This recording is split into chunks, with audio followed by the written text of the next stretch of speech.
और पाकिस्तान की सॉवरेनिटी से ज़्यादा अपने जो क्राइम्स हैं, अपने जो वालिद साहब के और अपने ख़ानदान के जो जुर्म हैं, जो अपने वालिद साहब के और अपने ख़ानदान की जो लूटमार है, उसको बचाना इससे इनको ज़्यादा मोहब्बत है।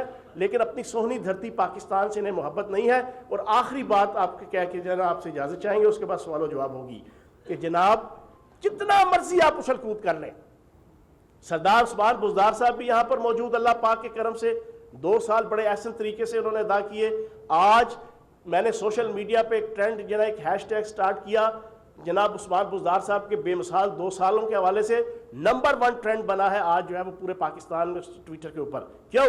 लोग एक्सेप्ट कर रहे हैं कि नर्म दमे गुफ्तगू, गर्म दमे जुस्तजू, रज़्म हो के बज़्म हो, पाक दिलो पाक बाज के मज़दाक। उस्मान बुज़दार साहब ने वज़ीर आज़म पाकिस्तान इमरान खान साहब के एक ओपनर खिलाड़ी होने के नाते से पंजाब के अंदर बेहतरीन अपनी कारकर्दगी दिखाई है। और इंशाअल्लाह वज़ीर आज़म पाकिस्तान इमरान खान साहब 2023 तक और सरदार उस्मान बुज़दार साहब पंजाब में 2023 तक इंशाअल्लाह अपोजिशन के सीने पे मूंग भी दलते रहेंगे और पाकिस्तान की तामीर और तरक्की के लिए और पाकिस्तान की आवाम की बेहतरी के लिए अपना किरदार अदा करते हैं। लॉन्ड्रिंग के लिए कोई अलग से एक अपोजिशन क्लेम है, कोई अलग से कोर्ट्स वगैरह नहीं बनाए जाते, आप उनके केसेस को टेरर फाइनेंसिंग में डलवाना चाहते हैं। ठीक, बड़े अच्छे आपने सवाल किए। पहले तो बात है, नवाज शरीफ साहब सियासत में ना दाखिल हुए हैं 7 दिनों से और ना अगले 7 साल 700 साल तक दाखिल हो सकते हैं, क्योंकि उनको सुप्रीम कोर्ट ऑफ पाकिस्तान ने, जिसको ये अदालत नहीं मानते हैं या पोजीशन का है नून लीग का खासकर, उसने इनको ताहयात नाअहल किया हुआ है। जब आप एक ताहयात नाअहल हैं तो वैसे आप तस्वीर तो दीवार पे लगा लें, आप अमली सियासत में नहीं आ सकते। दूसरी चीज़ जो मनी लॉन्ड्रिंग के हवाले से मुजरिमों की हवालगी से मुतल्लिक देखिए 2 कवानीन हैं, एक है मुजरिमों की हवालगी और एक है मुल्ज़मान की हवालगी।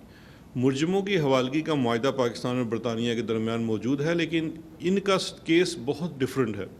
वो है कि अगर एक शख्स बरतानिया की अदालत जेल में कैद में भुगत रहा है और वो पाकिस्तान ट्रांसफ़र होना चाहता है कि वो पाकिस्तान ओरिजिन का है, तो वो ट्रांसफ़र किया जा सकता है यहाँ सज़ा भुगतने के लिए। इसी तरह से यहाँ वाला वहाँ कानून ने आज तक तो सोचा ही नहीं था कि एक ऐसा भी शाकार आएगा जो मुजरिम इधर का होगा, दवाई लेने उधर चला जाएगा और फिर वहाँ बैठ के चुपके से बैठ जाएगा।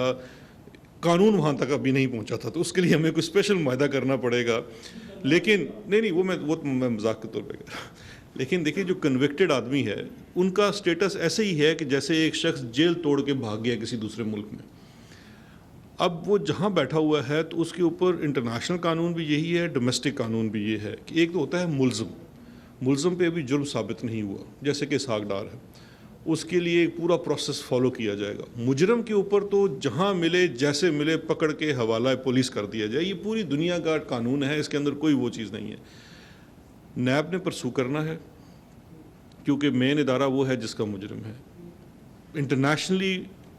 और ये बड़ा अच्छा है, अब तो हमने पाकिस्तान में म्यूचुअल लीगल असिस्टेंस का एक सेंट्रल अथॉरिटी भी बना दी है जो मिनिस्ट्री ऑफ इंटीरियर है, नैब को भी इख्तियार दिया है उसके अंदर, तो वो उसके ऊपर काम होगा। और हमें उम्मीद है कि अगर हम इसको सही तरह से परसू करेंगे और इनको अदालतों से कोई रिलीफ ना मिले तो उनकी हवालगी जो है वो जल्द हो सकेगी। तीसरा आपका सवाल बड़ा इंपॉर्टेंट था, मनी लॉन्ड्रिंग वाला। देखिए ये अपोजिशन एज़ यूजुअल लोगों को गुमराह करने की कोशिश कर रही है। मनी लॉन्ड्रिंग का कानून 2010 से हमने तो नहीं बनाया। मनी लॉन्ड्रिंग कानून के तहत कोई नई अदालत नहीं बनाई जा रही। मनी लॉन्ड्रिंग का कानून क्या है, वो ये कहता है कि मनी लॉन्ड्रिंग क्या है, कैसे होगी, कौन कर सकता है। अगर वो टेररिज्म से रिलेटेड मनी लॉन्ड्रिंग है तो वो चलती है ATAs में, एंटी टेररिस्ट कोर्ट्स में। अगर वो पब्लिक ऑफिस होल्डर की मनी लॉन्ड्रिंग है तो वो नैब की कोर्ट में चलती है। और अगर वो जनरल पब्लिक की, किसी आम आदमी की जो ऑफिशियल नहीं है, उससे मुतल्लिका मनी लॉन्ड्रिंग है तो वो स्पेशल कोर्ट जो कि FIA की ज़मन में आती है उसमें। तो ना ही कोई नई अदालत बनाई जा रही है, ना ही कोई नई रजीम बनाई जा रही है। सिर्फ जो मनी लॉन्ड्रिंग कवानीन के अंदर तरामीम आ रही हैं वो ये तरामीम हैं कि जो कमियां थी, क्योंकि बहुत सारी ऐसी चीज़ें थी जो डिफ़ाइन नहीं थी, कुछ नई डेफिनेशंस आ रही हैं और कुछ रिपोर्टिंग से मुतल्लिका जो चीज़ें हैं जो कि रिपोर्टिंग एंटिटीज़ होती हैं, जैसे कि बैंक्स हैं, नॉन फाइनेंशियल इंस्टीट्यूशंस हैं, प्रोफेशनल्स हैं, उन्होंने जो रिपोर्टिंग करनी है कि जहाँ पे उनको लगे कि सस्पिशियस ट्रांजैक्शंस हुई हैं मनी को लेके, उनमें बढ़ाया जा रहा है कि ज़्यादा रिपोर्टिंग हो सके उसके ऊपर। कोई नई अदालत, कोई नया ऑफेंस नहीं बनाया जा रहा। अपोजिशन क्या कर रही है, वो यहाँ पे भी एक तड़का लगाना चाह रही है, अपने ही बनाए हुए कानून के अंदर से कह रही है अब इसमें से नैब निकाल दो। टेररिज्म फाइनेंसिंग तो उनका इशू नहीं है, सियासतदान का कौन सा भाई टेररिज्म फाइनेंसिंग का इशू है, वो तो प्रेस्क्राइब्ड ऑर्गेनाइजेशन आती हैं उसके अंदर टेररिज्म फाइनेंसिंग में। ये सिर्फ चूँकि उसमें लव्स टेररिज्म फाइनेंसिंग भी है, प्रेस्क्राइब्ड ऑर्गेनाइजेशन, या तो कोई ऑर्गेनाइजेशन पहले प्रेस्क्राइब हो जाए, प्रेस्क्रिप्शन का तो पूरा प्रोसेस है जो फॉलो किया जाता है। तो ये सिर्फ गुमराह करने के लिए मेन मकसद सिर्फ ये है कि इसमें से नैब को निकाल दो। मेरा नाम अली वकार है, डॉन न्यूज़ से। मेरा सवाल ये है कि नवाज शरीफ जब से मुतहरिक हुए हैं, तासुर ये है, गवर्नमेंट ये लग रही है कि नवाज शरीफ सेंट्रिक हो चुकी है। हालांकि शरीफ खानदान के बाकी लोग भी बाहर हैं। इससे पहले इसहाक डार को वापस लाने के लिए गवर्नमेंट ने बड़ा शोर मचाया कि हम वापस ला रहे हैं, हमारा मुआहदा हो गया। अभी तक इसहाक डार साहब वापस नहीं आए।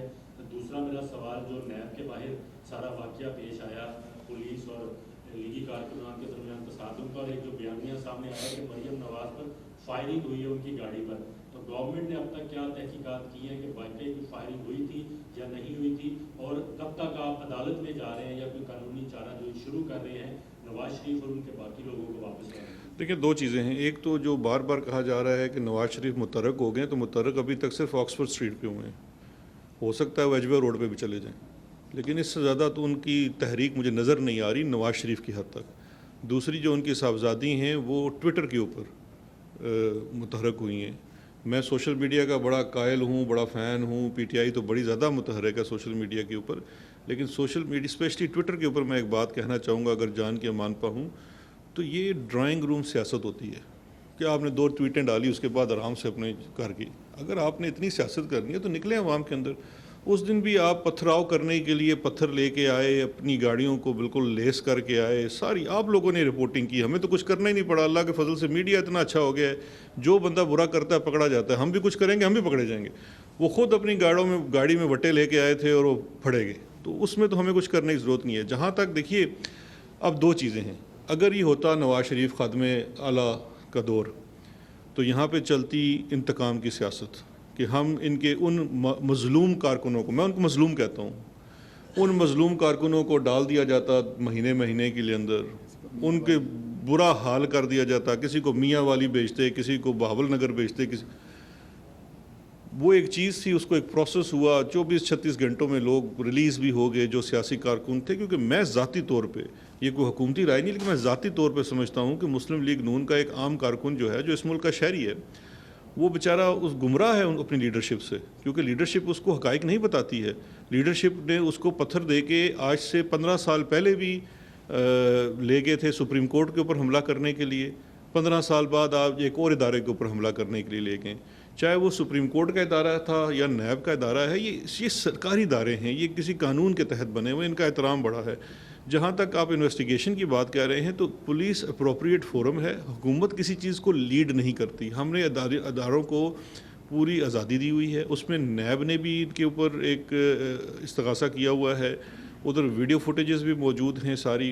पुलिस इन्वेस्टिगेशन करेगी, अदालत में चलान जमा कराएगी। जो वापसी के मुतालिक चीज़ें हैं, देखिए 2 चीज़ें हैं। जब कोई इसहाक डार साहब वहाँ पे कवानीन का बहुत सारा सहारा लेके अपना स्टे प्रोलॉन्ग कर रहे हैं, लेकिन हमने भी उनका पीछा छोड़ना नहीं है, उनको इंशाल्लाह वापस लेके आते हैं।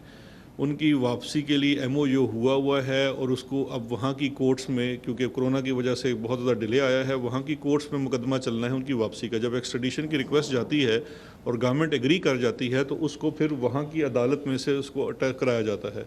वो प्रोसेस का आगाज़ होना है, उसको हम पूरी तरह से फॉलो कर रहे हैं। यही मामला नवाज शरीफ साहब का भी होगा, और यही मामला मैं समझता हूँ उनके बच्चों का, क्योंकि इसमें बहुत सारे किरदार हैं। अली इमरान है, सलमान है, सलमान शहबाज है। इनकी वापसी तो बड़ी ज़रूरी है, ये तो मेन मुल्ज़मान है इन केसेस के अंदर, तो उसके ऊपर हम पूरा उसको इंशाल्लाह परसू कर रहे हैं। शहजाद अकबर साहब, ये फरमाइएगा कि नैब का इदारा मुलज़म को पकड़ता है, जैसे शहबाज शरीफ साहब को पकड़ा गया, मरियम साहबा को पकड़ा गया, लेकिन काफ़ी देर हो जाती है कि उनका रेफरेंस जो है वो दायर नहीं होता। तो क्या आप समझते हैं कि नैब का जो इदारा है, इसे भी कोई अपग्रेड करने की ज़रूरत है? अपग्रेड तो सब की, मेरे ख्याल है सॉफ्टवेयर होते रहते हैं, सब की ज़रूरत है। देखें, बिल्कुल होता है। अभी ये जो TT वाला और मनी लॉन्ड्रिंग वाला वाक़या था, केस है, ये भी बड़ी अरसे से था कि ये कब शुरू होगा। तो अब वो केस शुक्र है नैब ने फ़ाइल कर दिया है।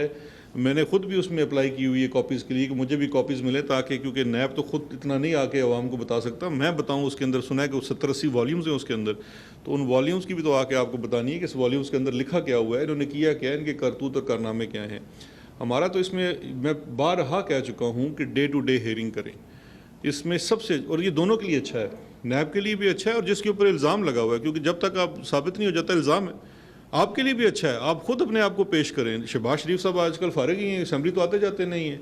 मैं जब से असम्बली जाना शुरू हुआ, मेरी तो ख्वाहिश है कि दीदार हो, वो दीदार ही नहीं हो रहा उनका। आरिफ साहब, शहजाद अकबर साहब ये बताइएगा, आरिफ साहब। और शहबाज गिल साहब, इन्होंने अभी एक केमिकल का जिक्र किया है, तो इन्होंने क्या डॉक्टर फैसल से या डॉक्टर यास्मीन राशिद से कंफर्म किया है कि उस केमिकल के जरिए नवाज शरीफ के प्लेटलेट्स कम किए गए थे? और दूसरा ये बताइए कि यही असूल जो आप नवाज शरीफ के हवाले से बता रहे हैं, जहांगीर तरीन के लिए भी अप्लाई होंगे, वो भी लंदन में उन्हें वापस बुलाया जाएगा? देखें ये तो फिर इसका आसिम साहब उनको भी दे दीजिएगा सवाल। देखें साथ ही ले लें चलो मौसम ये। अच्छा जी, बात ये है कि ये जो साइंस की बातें साइंसदान जाने, मैं तो मैट्रिक भी ह्यूमैनिटीज़ में की थी, तो इसलिए मुझे तो साइंस नहीं समझ आती।